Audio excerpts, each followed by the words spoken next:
If it's Tuesday, Michael Cohen, the prosecution's star witness in Donald Trump's hush money case, now faces a tense cross-examination after testimony directly tying the illegal scheme to Trump. Plus, the sleeper Senate race that suddenly has everyone wide awake. In reliably blue Maryland, where Democrats are fighting over the future of the party in a state that could decide which party controls the Senate. And new signs that Israel could be poised to invade Rafah, despite U.S. warnings and threats to withhold weapons, as troops gather on the edge of southern Gaza, where hundreds of thousands of civilians are sheltering.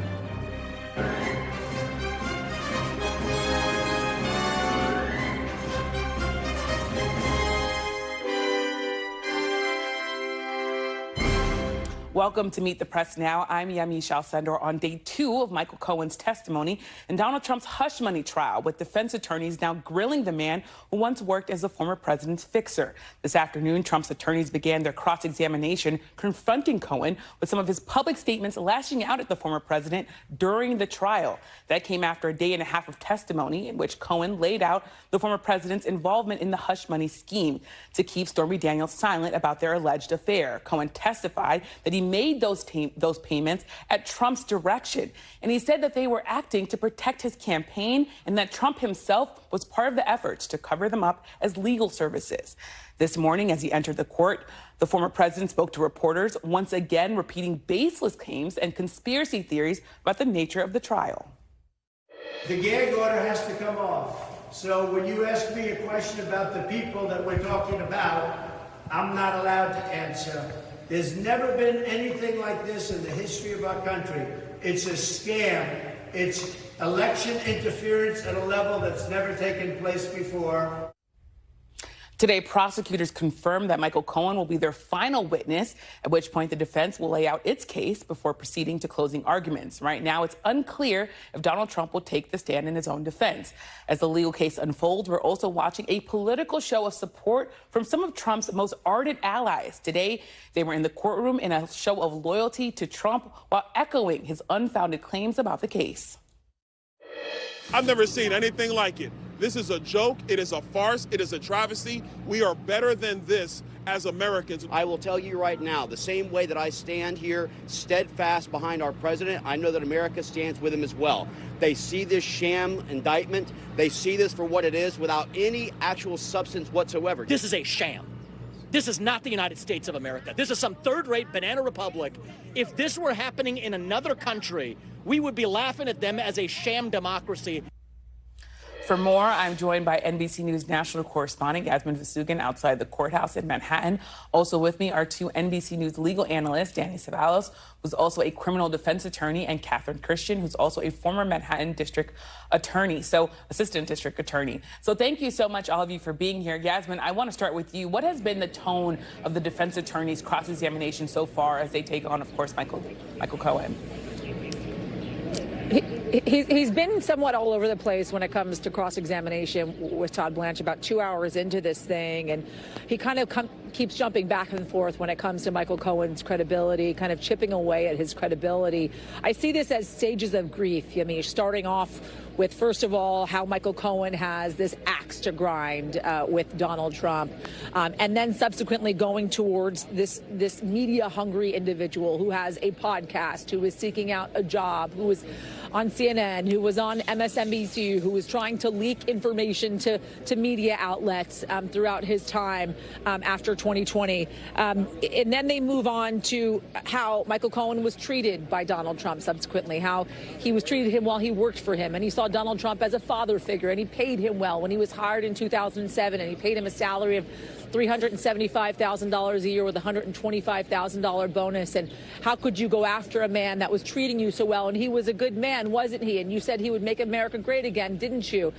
It's gone on like that throughout the last couple of hours. And then it was, you lied, you lied, you lied. And they're continuing to talk about that now, how Michael Cohen had lied many times. One of them, how we notably know, what was under oath. And this is something that we have predicted when it came to cross-examination. What I think is interesting, though, Yamiche, that I'm thinking about and looking for as we continue to watch this cross-examination is they have not yet approached the timeline.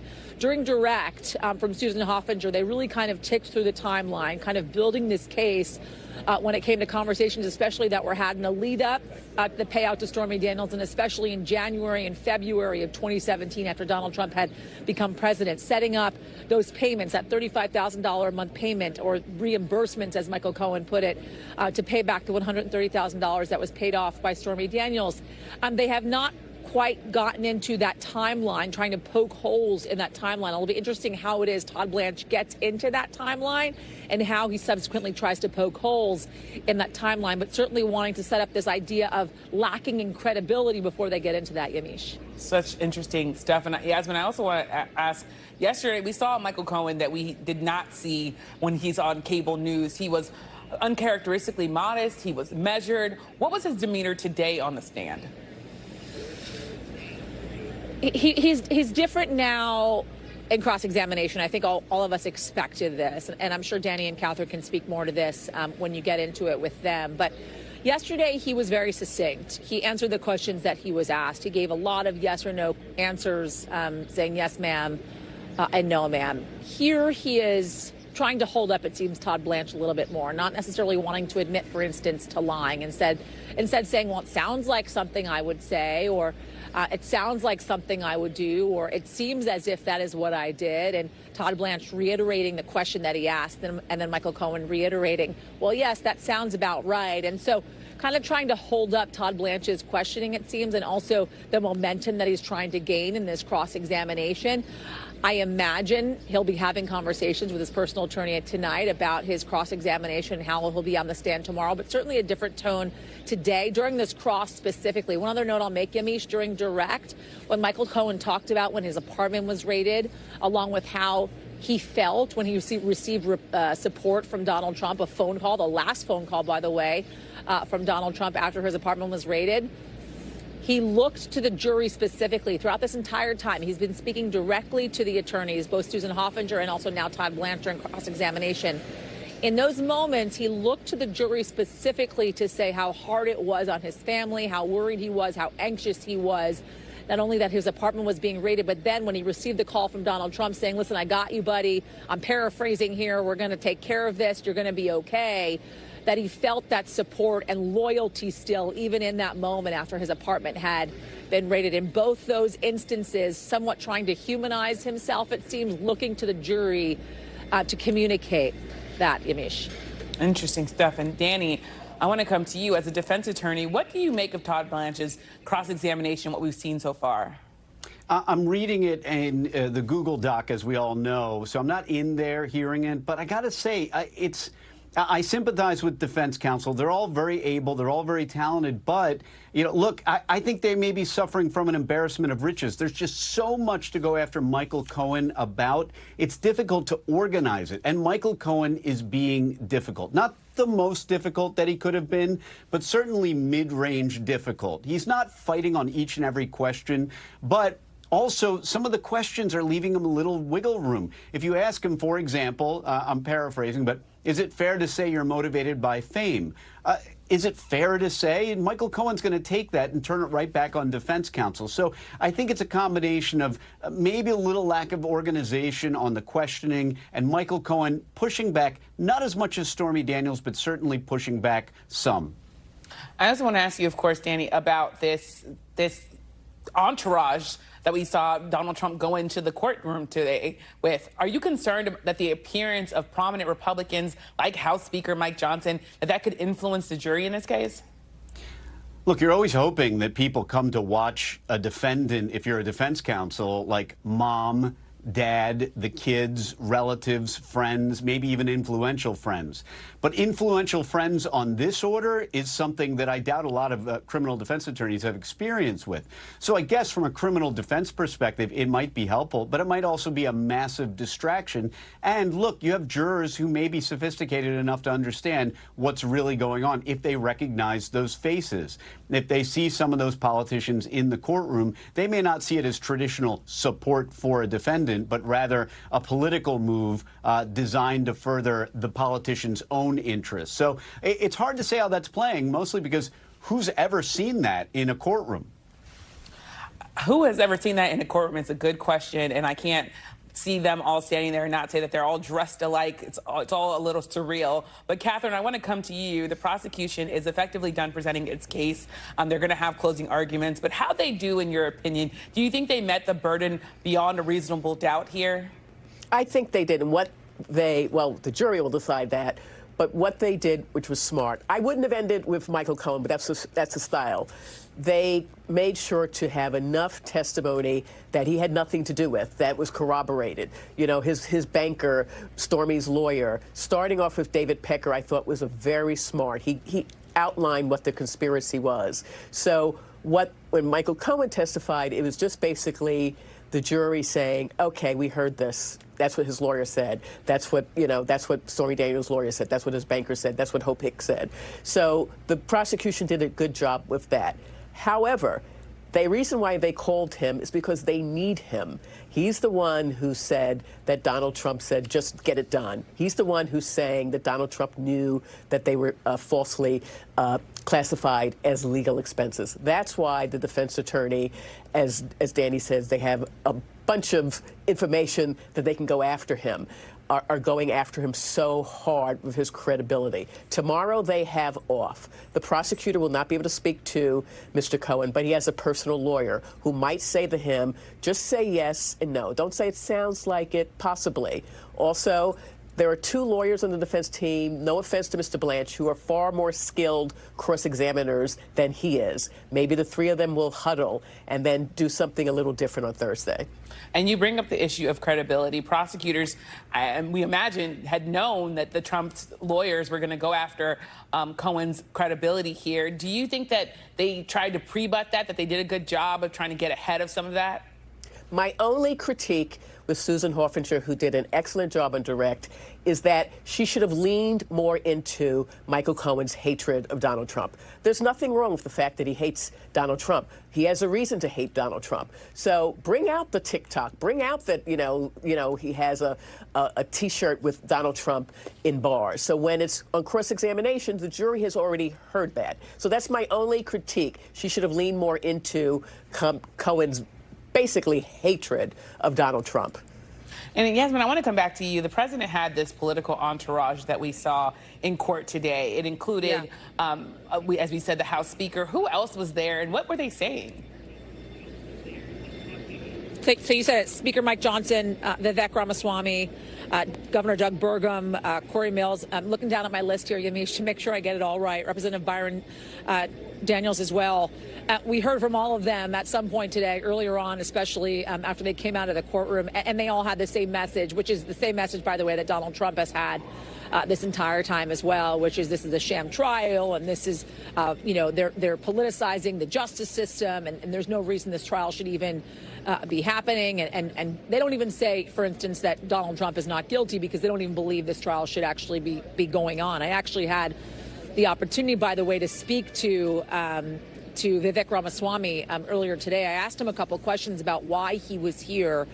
First and foremost, if he would continue to support Donald Trump if, in fact, he was found guilty. He said yes, by the way, he would.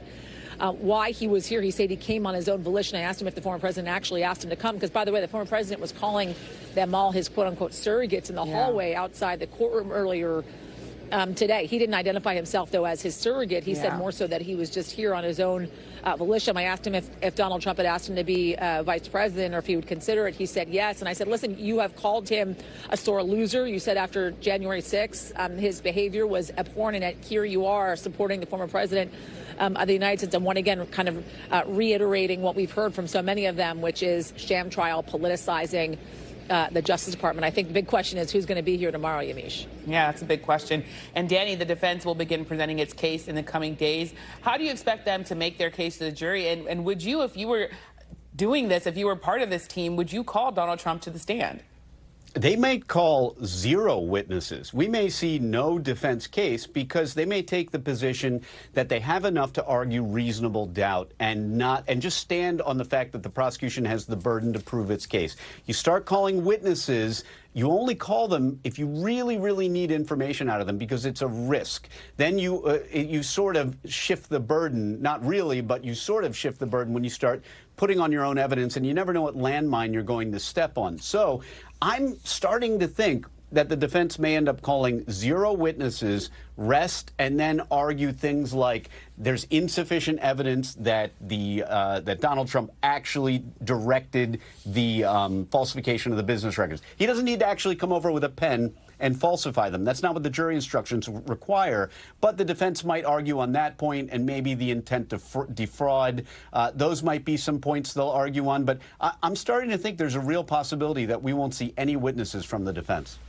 Well, that would be fascinating. Thank you so much, Yasmin, Danny, and Catherine, for getting us started. And coming up, the courtroom and the campaign trail collide. We'll have more on the politics of the Trump trial as a growing list of former presidents, political allies, and VP contenders show their support in court.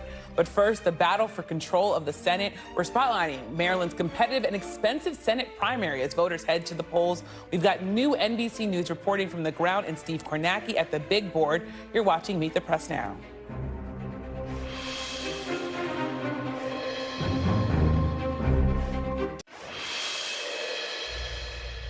Welcome back. As we say around here, if it's Tuesday, voters are voting somewhere. And today that somewhere is Maryland, Nebraska, and West Virginia, 3 states that are each holding primary elections. The marquee contest is the Democratic Senate primary race in Maryland. It's a race that started out as a battle for the future of the Democratic Party, but it has turned into a potentially key race in the fight for Senate control in November. NBC News' Julie Tsirkin traveled to Maryland to talk to the candidates and voters about what's at stake in this election. A safe blue seat is suddenly competitive, with former Governor Larry Hogan's last-minute entry in Maryland's Senate race. And I think good people need to step up and try to make a difference. Before they could take on Hogan, Democrats must first take out one another in one of the nation's most bitter and expensive primary contests. 3-time Congressman David Trone pouring at least $61 million of his own money to beat Prince George's County Executive Angela Alsobrooks. Nobody should be able to buy a seat. This is not what democracy looks like. But Trone argues that his fortune, earned by co-owning the country's biggest alcohol chain, buys him independence. Everyone likes success. That's the American dream. It's also a dream for Democratic fundraisers who rather spend their stockpile defending other seats. 90% of self-funders, 90% lose because they don't have good ideas and they don't do the work. I do the work. Despite Trone outspending Alsobrooks 9-1, the race is tight. Alsobrooks hopes she can make history by becoming the first black woman sent to the Senate from Maryland. I want a woman in office. I would love to see a woman, because this is the era of women. Roughly a third of the state's voters are black. What we hear from so many diverse voters is we need someone who actually speaks for us, someone who has our values. And Trone suggests he has more in common with them than his opponent does. I went to public school. She went to private school. Someone that lived the life they did. Didn't even have indoor plumbing. We had an outhouse. And I grew up in a family that was destroyed by alcoholism. Destroyed. As a child, Alsobrooks fled the Jim Crow South, her family finding refuge in Maryland. Today, she leads the state's second largest county. There, she was a public prosecutor and made history as the district's first black woman DA. On the key issues, she and Trone have plenty in common. Abortion is a huge issue for me. Though the procedure is legal, in November, voters will decide whether to enshrine abortion rights in the state's constitution. Oh, it is absolutely resonating. The people in our state here understand, again, not only what is at stake for women in Maryland, but they care about women in other states. Yeah, it's going to be a big deal this year. I mean, with what happened with Roe, everyone realizes these elections have big consequences. It's a weak point for Hogan, the popular ex-governor who is positioning himself as a middle-of-the-road candidate. This is a good way to ruin your legacy, go out and lose an election. But it's that important that I had to step up and do it. Having bucked Donald Trump, the top of the ticket is, probably not going to do that well. He hopes it'll be enough to flip the Democratic stronghold. Hogan vows to leave abortion rights up to the states. I was attacked by both of the other challengers saying I'm going to be the deciding vote on the national abortion ban. I said, no, I would never vote for a national abortion ban. Would you support to end the filibuster, though, as some Republicans are saying they might try to do to pass some abortion restrictions at 16 weeks? I'm a big supporter of the filibuster. I think my whole career is about bipartisanship. And NBC's Julie Tsirkin joins me now on set. So, Julie, that was great reporting. Thank you so much for bringing it to us. So you've, of course, been all over the state of Maryland. You talked to both candidates, which is a great get for you. You also talked to voters. So what's at stake in this race? Well, voters tell me first and foremost when they're talking about these two candidates in the Democratic primary that they have to pick the one that they think has the best shot at beating Hogan in November. That said, Hogan still has to win his primary today. His team feels very confident about it. I talked to them a couple hours ago. But regardless, that's voters' #1 concern on their minds. They see Angela Alsobrooks, who we mentioned leads the second largest county, Prince George's County in Maryland, as their county executive. They say she doesn't have enough experience, perhaps, enough name recognition, enough money behind her like David Trone does. He's a 3-time congressman. He infused nearly $62 million in the primary alone, making it the most expensive, the most amount of money any candidate spent on any Senate primary ever. So pretty big deal there. I mean, it's a huge deal when you lay it out like that. I mean, the fact that he poured his own money, as you said, more than $62 million. How much is money going to matter, not just in the primary, but also in the general election here? Well, it's certainly going to matter a lot because Maryland is not necessarily one of the seats that Democratic strategists, that the establishment in the Democratic Party had in mind when they were thinking about where are we going to put our cash, how are we going to spend our stock mile, because they have a lot of seats they have to defend. This is a really competitive cycle for Democrats. Maryland being the one state that could potentially flip control of the Senate to Republicans or help them retain the majority next year. That's something they're really paying attention to. So I think they've strategically stayed quiet on this. And certainly Trone has demonstrated that he's willing to put in millions and millions more from an empire that he earned by co-owning the nation's largest alcohol chain. Yeah. Also, of course, the other person in this race is, as you said, Alsobrooks. And she would make history, you said, as the first African-American woman from the state of Maryland to go to the Senate if she won in November. Talk about the importance of race and identity in this race. Well, I don't know if you caught this, but in the piece, we have an exchange with Trone because I asked him, I said, what are you doing to outreach, to get that outreach to black voters in this state? Nearly a third of the electorate in Maryland, those voters are black. So both candidates know they need that vote. Trone's response to me was, listen, I had this tough upbringing. My family was destroyed by alcoholism. I had an outhouse. I asked him, though, that's the story you think would resonate with those voters? And he said yes, that he's the underdog in this race and that his establishment anointed, in his words, his opponent. Also, Brooks' campaign was very quick to jump on that overnight. As you can imagine, they sent out this statement from black elected officials in Maryland calling Trone completely out of touch for his comments. He's had some slip-ups when it comes to racial slurs in the past, too, just a couple of months ago during a congressional hearing on Capitol Hill. But voters I spoke to also really like the fact that, aside from other qualifications, Alsobrooks would be the first, not just black woman, but black person, period, to go to the Senate from Maryland. Well, quite a race to watch and quite some interesting comments there from Trone. So thank you so much, Julie, for all your reporting. Thank you. Now let's go over to the big board with Steve Kornacki. So, Steve, how does this Senate race in Maryland, how does it fit into the bigger picture when it comes to the 2024 Senate map?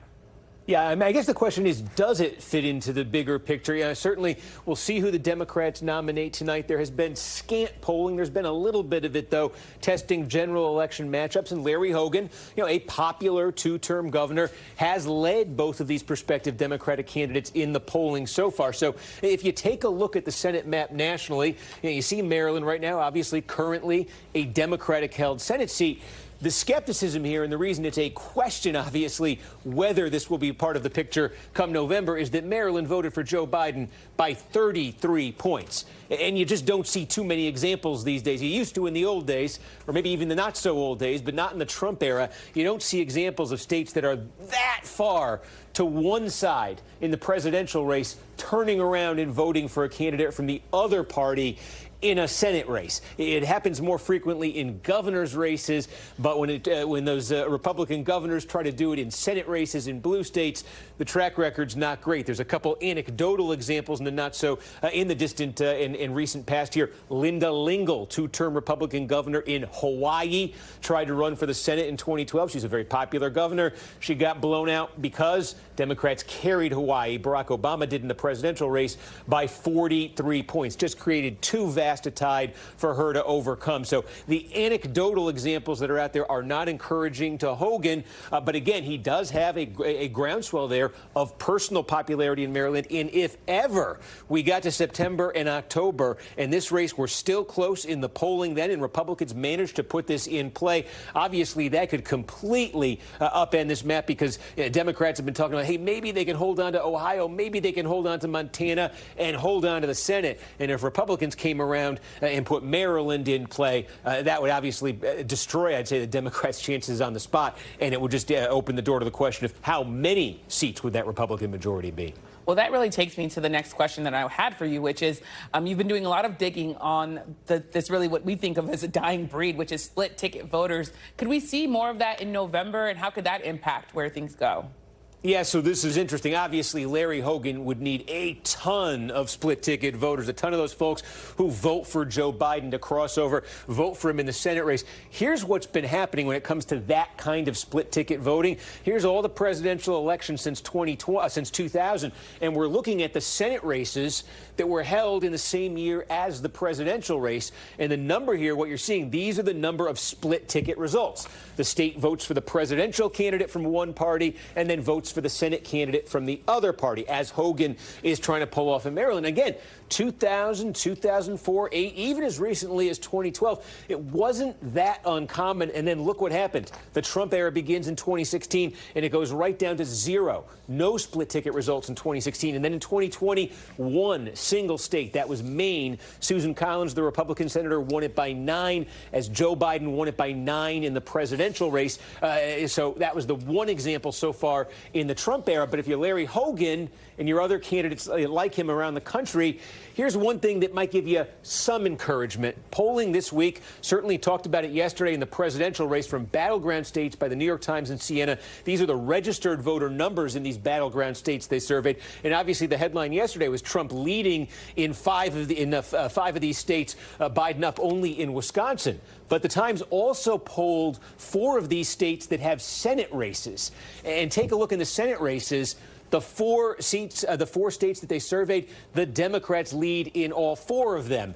So that suggests, at least in this initial stage, ticket splitting possibilities in those states. And that could obviously, Hogan would need a lot more ticket splitting. But if you start to see it in those states, maybe somebody like Hogan can dream big. Well, thank you so much for breaking down all of this. We'll definitely be looking to see all your reporting as the night goes on. Got it. And thank you. So what's, of course, turning out to be a major issue in the 2024 election, we want to talk about abortion. In a swing state, Arizona, the state Supreme Court granted the Attorney General's request to delay enforcement of the 1864 near-total abortion ban to September 26. Now, that ban was repealed earlier this month, but the repeal won't take effect until 90 days after the legislative session ends, which last year wrapped up at the end of July. That means the ban could temporarily be enforceable for a month before the election, and as voters will likely also consider an amendment to expand abortion access in the state. Meanwhile, in Louisiana, Republican lawmakers are moving to categorize medication abortion drugs as controlled substances, criminalizing possession without a prescription. That comes as the U.S. Supreme Court is set to rule on a challenge to the FDA approval of mifepristone that could limit access to the commonly used abortion drug, even in states where it's legal. Up next, a live report from Tel Aviv as the IDF amasses troops on the edge of Rafah amid fears that a full-scale invasion could be imminent. You're watching Meet the Press Now.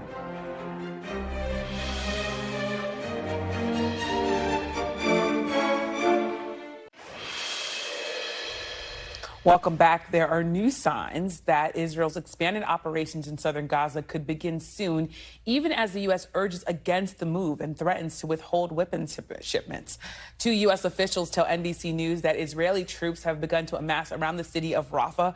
Those officials said the troop movement started days ago, and no formal assessment has been made on whether a full-scale invasion is imminent. According to the UN, an estimated 450,000 people have now been forcibly displaced from Rafah since the IDF announced evacuation orders. Yesterday, National Security Advisor Jake Sullivan once again reiterated the administration's position that a major Israeli offensive into Rafah would be a mistake.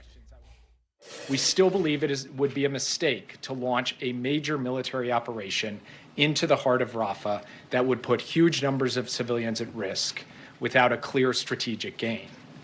The president was clear that he would not supply certain offensive weapons for such an operation were it to occur. It has not yet occurred, and we are still working with Israel on a better way to ensure the defeat of Hamas everywhere in Gaza, including in Rafah.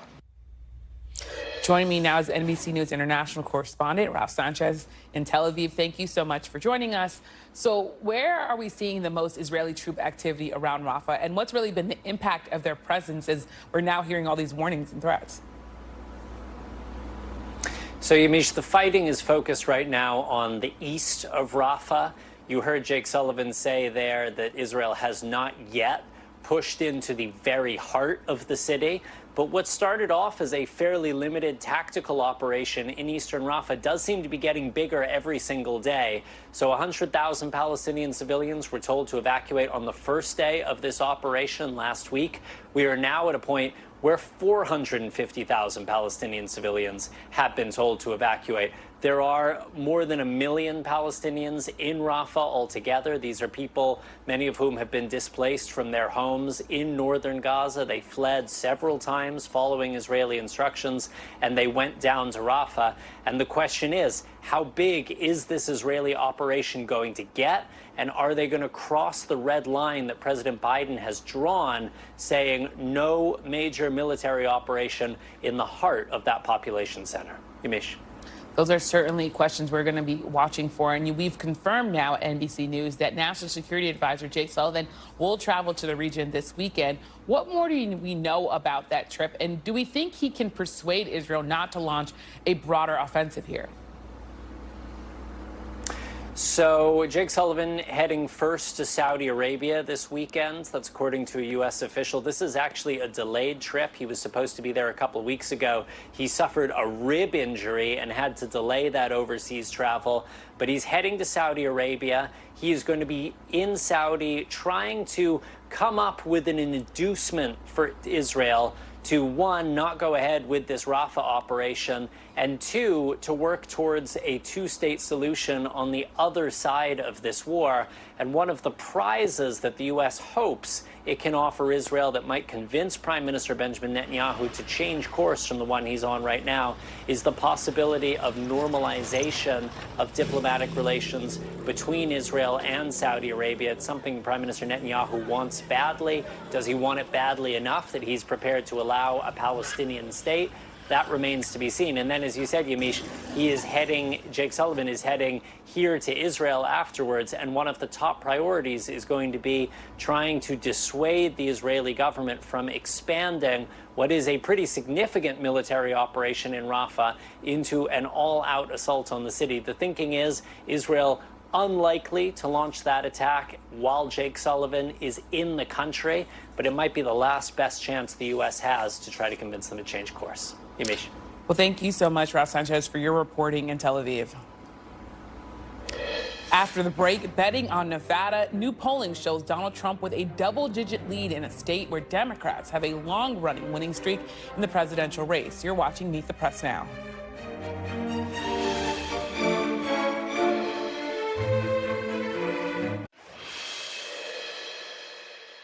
Welcome back. Turning now to a potentially alarming development for the Biden campaign in battleground Nevada. Democrats have carried the silver state in every presidential race since 2008. But Donald Trump leads President Biden by 12 points in a recent New York Times Siena poll. That is outside the margin of error and a more than 14-point swing from the 2020 results. Digging into the numbers, Biden is hovering around 40% among young voters and Hispanic voters. And in 2020, he carried those two groups with more than 60% of the vote.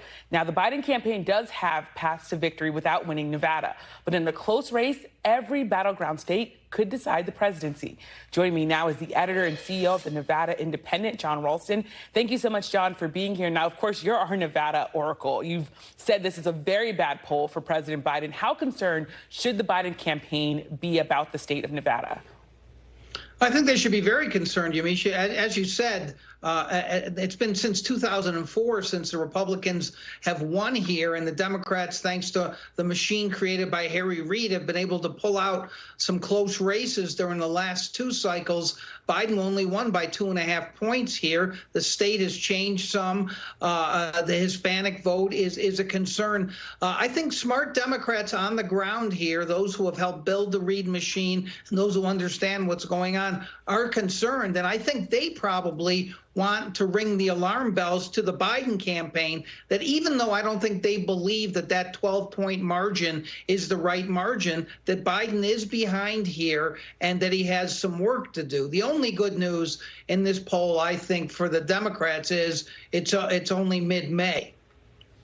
It's only mid-May. That's true. It is early. But that being said, President Biden's path to a second term, it gets very, very narrow without your state of Nevada. Should the Biden campaign, you think, be putting more focus on this state? Yeah, I think it would be very foolish for them to take us for granted. And I know you said that there's a path for them to win without Nevada, but that's a very, very, very, thin razor edge that they'd be operating on if they decide to try that. I think it's foolish to think that Nevada's gone for the Biden campaign. Hispanic votes generally change. They did in 2022. Yamish, about the same time, the polling showed that Adam Laxalt, the Republican Senate nominee, was at 50% with Hispanics. He ended up losing Hispanics in a landslide to Catherine Cortez Masto. I think but I think if they don't work it, if they don't make sure that the Culinary Union, which is the big union here in Las Vegas, represents about 60,000 casino workers, doesn't turn out the Hispanic vote again, I think they could be in trouble. Now, you and I both know that it's an eternity, the veritable eternity between now and Election Day. But, and not everyone is as crazy as you and me to follow this stuff 24/7. But I think there should be some real restlessness among the Democrats about what's going on here in Nevada. And, you just talked about the Hispanic vote. Of course, there's also the issue of the young vote here. And President Biden really is being dragged down by both of those groups in a number of these polls. Do you think that explains what's happening in this poll that you said is really bad for him in your state of Nevada? I think that's part of it. And of course, the cliche about polls is they're a snapshot in time. There is a lot of unrest right now among young voters about how Biden is handling what's going on in Gaza. Now, is that going to continue? Will that be the issue that's top of mind in November? I don't know. But the Biden campaign cannot afford to have disaffected young voters here in Nevada and in other battleground states. But it's going to, as I said earlier, Yamish, it's going to take some work. They're not just going to come home in the parlance of campaigns. They're going to have to work it. And I think there's some concern here among Democrats, smart Democrats who have been around a while, who are on the ground, that the Biden campaign is not doing enough here. And Jon, we've been talking about President Biden, but there are also, of course, Democratic Senator Jackie Rosen, who's up 2 points in this poll. She's running ahead of President Biden, but she's only at 40%. Is this poll a warning sign for her, too, especially as you think about the Reid machine and whether or not that might even be around for her and for President Biden? Yeah, I think she should be very, very concerned. And I have to tell you, Yamish, one thing that does not ring true in this poll is that somehow there are some groups of people that are Trump-Rosen voters. That makes no sense to me.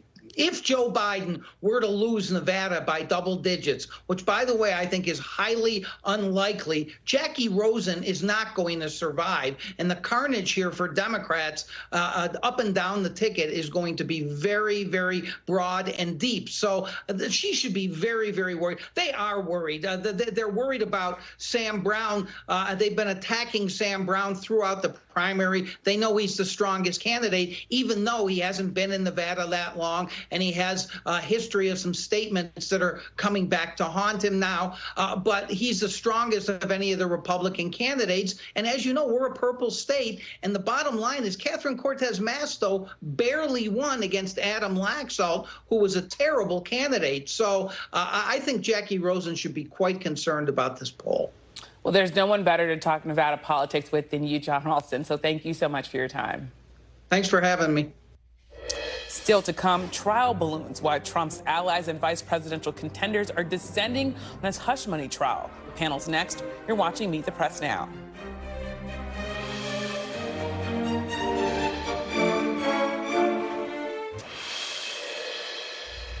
Welcome back. As we mentioned, Donald Trump is enjoying a show of force at the New York courthouse from his Republican allies, among them House Speaker Mike Johnson, the country's highest-ranking elected Republican. And some former 2024 rivals are now echoing the former president's tune, as well as his wardrobe, apparently, as they vie for a vice presidential spot. This is the fifth week that President Trump has been in court for this sham of a trial. They are doing this intentionally to keep him here and keep him off of the campaign trail. And I think everybody in the country can see that for what it is. The American people have already acquitted Donald Trump because the things that they're concerned about, inflation, crime, the border, the economy, all of these things, President Trump is leading by huge double digits versus Joe Biden.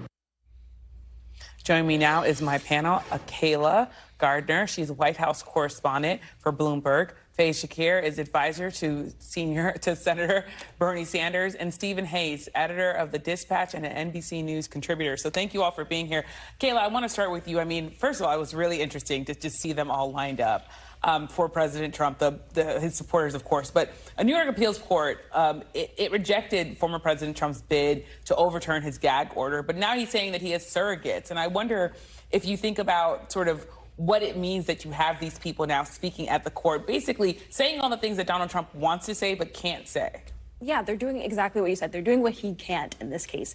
And you had plenty of people who are very much on top of Donald Trump's mind in terms of making his vice president pick. You have Vivek Ramaswamy, Byron Donalds, Doug Burgum. These are folks who are trying to prove to Donald Trump loyalty. And that is probably one of his biggest assets when he considers this position, especially when you look at what happened with Mike Pence here. So they're doing exactly what Donald Trump can and trying to prove that they can be loyal to the president. And Stephen, I want to read some things. 2024 former rival H.A. Hutchinson waited on the show of force, this entourage that we're seeing here. He says, as a former prosecutor and litigator, I am more concerned about the jury having a chance to do justice in the circus atmosphere. The presence of nationally known partisans makes the jury's job even more difficult. Is he right in this case? Do you think that this is the wrong thing for Republicans to be doing, even if they want to support Donald Trump? Is it right for them to be in the courtroom with their sort of uniforms on, standing on his side? I mean, the uniforms were an interesting touch, right? Yeah, I mean, look, that's a really interesting point. I think this is the weakest of the cases against Donald Trump by far. I think it was a legal stretch. I think you don't have to be a Trump supporter to believe that it was a legal stretch. I think if you look at some of the things that you heard from Speaker Johnson, what they're doing is trying to make this a political argument and use this to political advantage. So he's making the case that this was deliberate and they're trying to keep Donald Trump off the campaign trail. I can't tell you how many times I've heard a similar sentiment from a Trump supporter, basically saying this is election interference. It's happening 6 months before the election. They're deliberately trying to keep Donald Trump from being able to make his case to voters, and that's the broader argument that they're making. And Donald Trump's been saying there's a two-tiered system of justice. He's being sort of targeted. All these things are baseless claims. But I wonder, when you see these people coming into the courthouse, does it show that maybe he's the beneficiary of this two-tiered system? When you have the judge saying, I'm not going to throw you in jail, but I have a job to do, and now you have these Republicans coming in behind him. Yeah, I mean, I think both things are true. The likelihood of this case being brought if Donald Trump wasn't Donald Trump, I think is very slim. I think he's right to say, like, yeah, this is two-tiered. Other people wouldn't have been targeted if they were similarly situated. But yeah, he's getting the benefit of the doubt on some of these things. You know, the judge keeps imposing these gag orders and keeps suggesting to Donald Trump, hey, I don't want to jail you, but I might have to if you don't stop this. And then you look at what he said in Wildwood, he's continued to go after the judge. But one point about this that's often, I agree a lot of what Stephen's saying. One point that's often missed about this is that in the justice system, if somebody else were to have been accused like this, Yamiche, what we often would have seen happen is a resolution outside of the trial. You would have had a settlement. You had agreement to a concession of a guilty plea in exchange for whatever was a slap on the wrist. And Trump didn't do that. And why didn't Trump do that? because he wants to engage in the show trial. He wants to go blasting at the judge. He wants to show disrespect for the entire system. He wants to trial more than anybody else does for political benefit. So it's important to remember that as you're thinking about the context for all this. And when we see these Republicans lining up and saying all this, do you think that there's someone that's doing the best job here of sort of echoing Trump? Do we see somebody that's sort of doing the Trump impersonation the best here? This is, this is Donald Trump being head of The Apprentice, because I think he's just appreciating watching these people perform for him, knowing that probably none of these people have a shot that showed up today. He's probably got in his mind the person who he's chosen. I personally don't think it's any of these people. Doug Burgum, I mean, I think Chuck Todd was sitting in your chair, I think a year ago, when he asked him, hey, would you want to support would you do business with Donald Trump? And Burgum goes, no, because it's all about the company you keep, and I wouldn't be with him. And here he is right there wearing the red tie and the white shirt. And Stephen, I mean, what does it say about our politics that this is where we are? Especially, you could look at all these other people, maybe they're trying to be VP, but you also have the House Speaker, right? The second in line to the presidency. It's a remarkable moment to see him echoing the words of Donald Trump on courthouse steps. Yeah, I mean, we really didn't need another reminder that the Republican Party is enthralled to Donald Trump and that the biggest test for being a Republican these days is one of loyalty to the president. We had the example, of course, of the Republicans essentially shrugging off a political platform, an ideological or policy document, and in effect saying, yeah, we're for what this guy's for. So this is just the latest in a long example of, I think, Republicans humiliating themselves to prove that they're loyal to Donald Trump. Tough words for the Republican Party there. But, Akayla, I mean, what do you think would happen? Do you think this would happen on the Democratic side? Could we imagine a Nancy Pelosi, a Hakeem Jeffries, if he becomes Speaker of the House in the future, doing this to support a former Democratic president?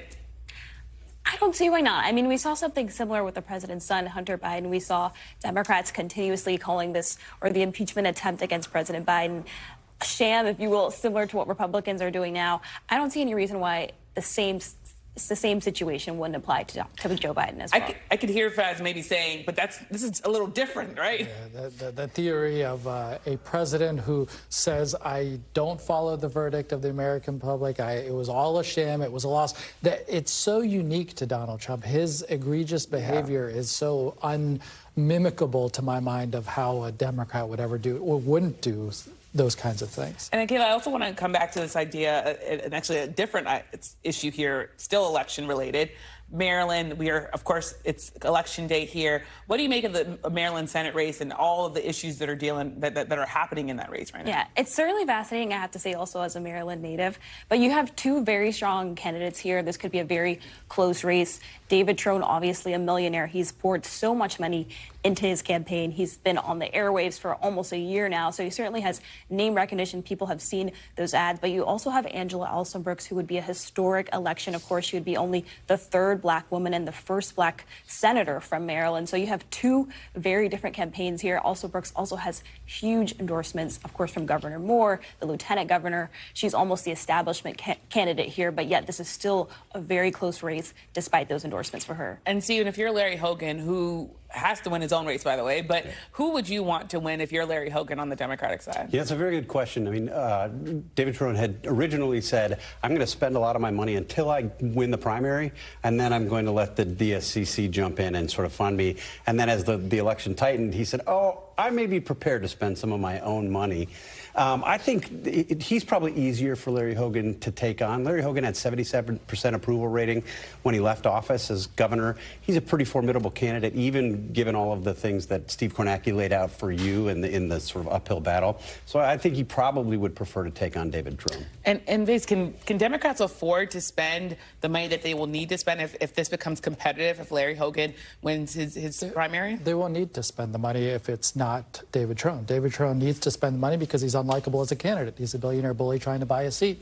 And if it's Angela Alsobrooks, the establishment will rally around him. You have Biden at the top of the ticket. He will carry Maryland, and Alsobrooks will also carry that state. But if it's David Trone, who is unlikable, as we see, him spending $60 million to try to buy a seat and still can't win the race, is because there's a fundamental character flaw there, and he can't spend enough to try to win. I mean, $62 million in a primary to be a senator, that should almost be disqualifying in and of itself, regardless of party. That's sort of crazy. A corrupt political system that you can do that. I mean, it's sort of really, really eye-opening that David Trone spent this much money and that there's a race heating up in this way in Maryland. So thank you so much to Akayla, to Faiz, to Stephen Hayes. Thank you so much. And before we go, we have a very special announcement from the Meet the Press family, which Kristen shared this morning on the Today Show. Jon and I are thrilled to announce we are welcoming a second baby into our family with the help of another amazing surrogate. Oh, congratulations. Thank you. Thank Wow. you. We're so excited. That's some great news. You've been keeping that one secret. I know, a little bit of a secret this time. But, you know, sharing our story here about our struggles with infertility and our journey to becoming parents has just been so rewarding. And we hope that our news offers hope to others who are trying to build their own families. Our biggest, of course, congratulations to Kristen and to her husband, Jon, and their new baby boy will be here in the coming weeks. We could not be more thrilled for Kristen and her growing family, including Margot, who we know can't wait to be a big sister. We'll be back tomorrow with more Meet the Press Now. The news continues with Hallie Jackson right now. Thanks for watching. Stay updated about breaking news and top stories on the NBC News app or follow us on social media.